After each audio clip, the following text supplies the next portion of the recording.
আসসালামু আলাইকুম রহমতুল্লাহ। বাবা মা জাহেদ মামা আপনাদের উদ্দেশ্যে বলতেছি, জাহেদ আমাকে জোর করে নিয়ে আসেনি। আমি জাহেদকে ভালোবাসি। আমি ওকে ছাড়া বাঁচব না। আমি নিজে জাহেদের সাথে চলে আসছি। জাহেদ আমাকে আসার জন্য জোর করে নাই, আমি জাহেদকে জোর করছি।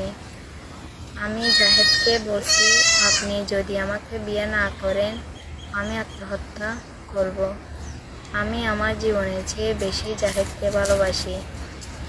জাহেদ আমাকে ওর জীবনের চেয়ে অনেক ভালোবাসে। আলহামদুলিল্লাহ, আমরা বিয়ে করে ফেলছি। জাহেদ আমাকে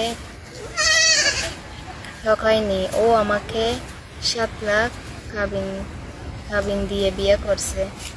আমি আবার বলতেছি, আমার শ্বশুরবাড়িতে কাউকে যেন ডিস্টার্ব না করেন। যদি সম্ভব হয় আমাদের দুই পরিবারে মেনে নেন।